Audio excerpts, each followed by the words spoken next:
Hi guys, ചെമ്പനീർ പൂവ് നാളത്തെ എപ്പിസോഡിൽ റോഷൻ വർഷയെ ആക്രമിക്കുകയാണ്. വഴിയിൽ തടഞ്ഞു വെച്ച് വർഷയോട് വളരെ മോശമായിട്ട് തന്നെ റോഷൻ സംസാരിക്കുന്നുണ്ട്. വർഷയുടെ സന്തോഷങ്ങളെല്ലാം ഇല്ലാതാക്കാൻ തന്നെയാണ് റോഷൻ്റെ തീരുമാനം. റോഷന് വർഷയോട് ഇപ്പോഴും ദേഷ്യമൊന്നും മാറിയിട്ടില്ല. വർഷ റോഷനെ ചതിച്ചിട്ടാണല്ലോ ശ്രീകാന്തിനെ കല്യാണം കഴിക്കുന്നത്. അതിൻ്റെ പക ഇപ്പോഴും റോഷൻ്റെ മനസ്സിലുണ്ട്. അതുകൊണ്ടാണ് കുറച്ച് ഗുണ്ടകളെയൊക്കെ വിളിച്ചു വരുത്തി വർഷയെ ആക്രമിക്കാനും അവിടെ നിന്ന് പിടിച്ചു കൊണ്ടുപോകാനും റോഷൻ ഒരുങ്ങുന്നത്.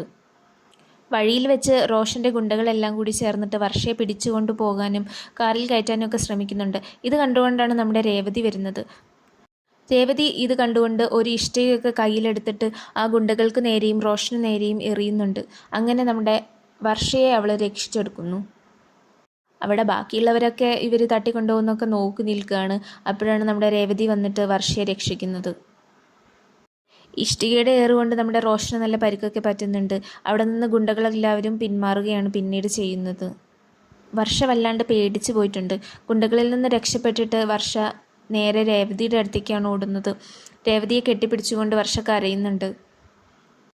രേവതിയും വർഷയും പരസ്പരമുള്ള എല്ലാ വിരോധങ്ങളൊക്കെ ഒഴിവാക്കി ഒന്നാവുകയാണെന്നാണ് തോന്നുന്നത്.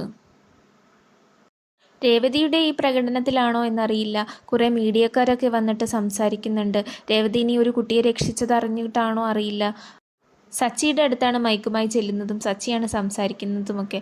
അതിങ്ങനെ രേവതി സന്തോഷത്തോടു കൂടി നോക്കി നിൽക്കുന്നൊരു സീനൊക്കെയാണ് നാളത്തെ എപ്പിസോഡിൽ.